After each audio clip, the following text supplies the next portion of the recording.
بالله من الشيطان الرجيم بسم الله الرحمن الرحيم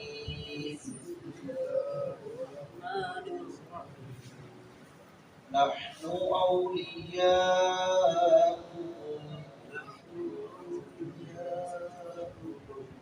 في الحياة الدنيا وفي الآخرة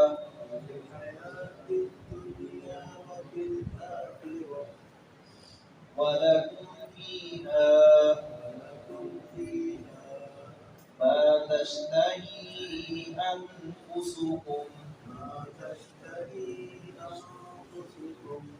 ولكم فيها ما تدعون نزلا من غفور رحيم ومن أحسن قولا ممن دعا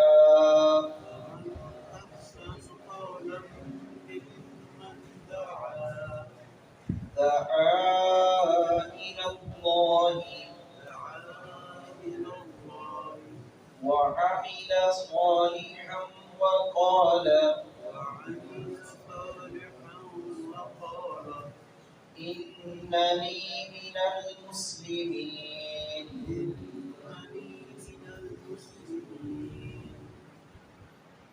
اہل استقامت کا اللہ رب العزت نے تذکرہ کیا ہے، پچھلی آیت میں ہم پڑھ کر آئے ہیں، ایمان والوں کا بھی اور اہل کفر کا بھی۔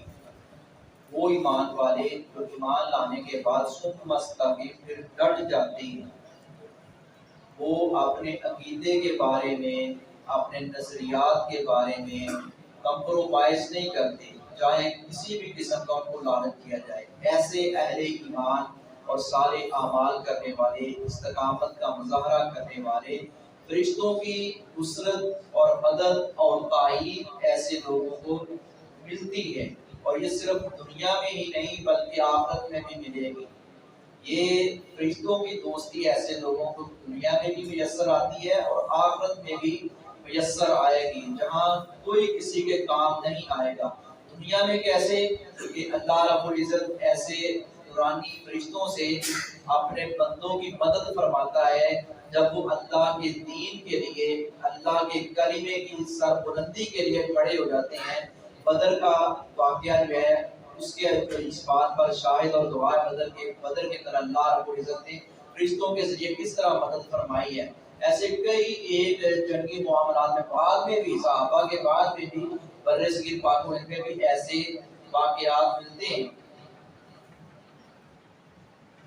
تو یہ اللہ رب العزت نے فرشتوں کے ذریعے مدد فرمائی ہے۔ فرشتے دنیا میں ان کے لیے مغفرت کی دعائیں کرتے رہے کہ اللہ ان کو بخش دے، یہ تیرے نیک بندے ہیں۔ یہ دنیا میں ان کی تعاون، ان کی تائید اور ان کی دعائیں وغیرہ، یہ دنیا میں ایک اعزاز ملتا ہے نیک بندوں کو، اہل استقامت کو۔ اور آخرت میں کیا ملے گا؟ آخرت میں اللہ رب العزت ہے ایسے ہی فرشتے جو ہیں وہ ان کے لیے ان کے آگے پیچھے ہوں گے اور ان کی نصرت اور تائید اور ان کو بشارتیں سنانے میں اور ان کو خوشخبری، تسلی اور تشفی دینے میں، اور کہیں گے کہ جہاں سے جاؤ کھاؤ پیو، اللہ رب العزت کے یہ مقرر کردہ نمائندے وہاں بھی یہ ان کے کام آئیں گے۔ یہ فرشتے وہاں ان کی مدد کریں گے، ان کی نصرت کریں گے، ان کو خراج تحسین پیش کریں گے، انہیں آگے بڑھ کر ویلکم کریں گے، اہلاً وسہلاً مرحبا، اور آگے پیچھے ان کی مہمان نوازی کے لیے اللہ رب العزت نے ان کو مقرر کیا ہوگا۔ یہ سب کچھ اہل استقامت کے لیے ہوگا۔ اور اہل استقامت کی ساتھ اللہ نے ذمہ داری بھی بیان فرمائی ہے کہ یہ نہیں کہ وہ خود تو ایمان والے ہیں، خود تو سارے اعمال کرتے ہیں لیکن لوگوں کو دعوت نہیں دیتے۔ ہاں یہ بھی ہے کہ وہ بھی اس مشن کے علمبردار بن جاتے ہیں، لوگوں کو اس مشن کی طرف مائل کرتے ہیں، بلاتے ہیں اور دن رات اس کے لیے وقف کر دیتے ہیں۔ اور ایسے لوگوں کو اللہ رب العزت نے پھر سب سے اچھے لوگ قرار دیا ہے۔ ایسے لوگوں کی بات کو سب سے اعلیٰ، اطیب، صاف، شفاف اور قدر و قیمت والی بات قرار دیا ہے کہ جو اللہ کے اس دین کی طرف لوگوں کو بلاتے ہیں، برائی سے روکتے ہیں اور نیکی کا حکم دیتے ہیں، ایسے لوگ جو ہیں اللہ کی نظروں میں محبوب بن جاتے ہیں۔ تو اہل استقامت کا ایک وصف یہ بھی ہوگا کہ وہ لوگوں کو اللہ کے دین کی طرف بلاتا ہے۔ نحن ہم اولیاء تمہارے دوست ہیں فی الحیات الدنیا دنیا کی زندگی میں۔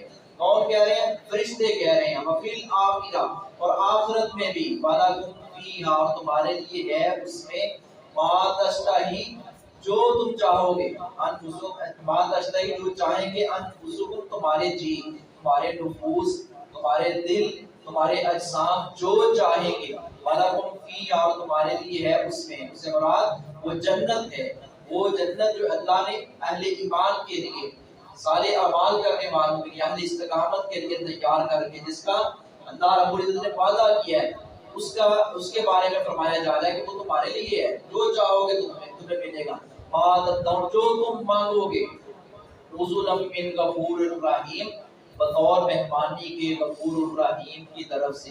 مہمان کون ہے؟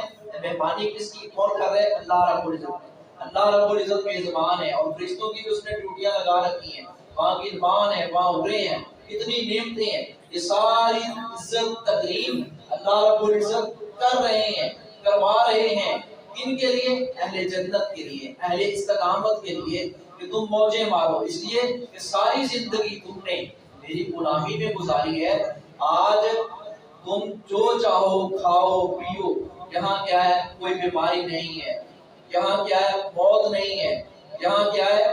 کہ بدحالی نہیں، ہمیشہ خوشحال، ہمیشہ صحت مند، تندرست و توانا، اور ہمیشہ کی زندگی اور ہمیشہ کی جوانی، اتنی نعمتیں، یہ سب کچھ تمہارے لیے۔ فمن اور کون احسن زیادہ اچھا ہے، قولاً بات کے اعتبار سے، ممن دعا اس شخص سے جس نے بلایا اللہ اللہ کی طرف، اس سے اچھا کون ہے جو اللہ کی طرف بلاتا ہے؟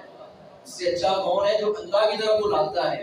اس سے پتہ چلتا ہے کہ جو دین کا عالم ہے، مبلغ ہے، باعث ہے، اس کی اللہ رب العزت نے شان بیان فرمائی ہے، جو اللہ کے دین کا نمائندہ ہے اور دن رات لوگوں کو اللہ کی طرف بلاتا ہے کہ آ جاؤ، غلط راستے ترک کر کے اللہ کے ساتھ اپنا تعلق مضبوط کر لو۔ اس سے اچھا کوئی نہیں، اس سے اچھی بات کسی کی نہیں ہے۔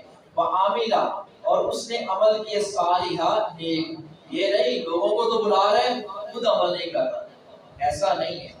کیوں قرآن کے کلمہ تقولون ما لا تفعلون، تم وہ بات کہتے کیوں ہو جس پر تمہارا اپنا عمل نہیں؟ اور جب دین کا داعی، مبلغ کوئی بھی ہو، کوئی عام ہو، کوئی خاص ہو، کوئی بھی ہو، جب وہ لوگوں کو بلائے گا، کوئی نیکی کی طرف لوگوں کو رغبت دلائے گا، وہ نیکی کرنے والا اس کے کہنے پر، ترغیب دلانے پر نیکی کرے گا، جتنا اجر اس کو ملنا ہے نیکی کرنے پر، اتنا ہی اجر نیکی کی ترغیب دینے والے کو ملنا ہے۔ رسول اللہ صلی اللہ علیہ وسلم نے یہ بیان فرمایا، اور اسی حدیث میں یہ ہے، آپ نے فرمایا جو کسی کو برائی کے راستے پر ابھارتا ہے، اکساتا ہے، اگر وہ برائی کے راستے پر چل پڑتا ہے، اتنا اس کو گناہ ملنا ہے، اتنا اس بدبخت کو غلط راستے پر لگانے والے کو بھی ملنا ہے۔ اس لیے ہم اچھی بات کریں، صاف، اطیب اور شفاف بات کریں، اللہ کے دین کی بات کریں، وعاملہ اور اس نے عمل کیے، اللہ کی طرف بلاتا ہے اور اس نے عمل کیے صالحہ نیک، وقال اور کہا اننی بے شک میں تو من المسلمین فرمانبرداروں میں سے ہوں۔ اللہ رب العزت کو ایسے صالح لوگ، ایسے نیک لوگ مطلوب ہیں، اللہ ہمیں بھی ایسا بنا دے۔ وما علیک الا البلاغ۔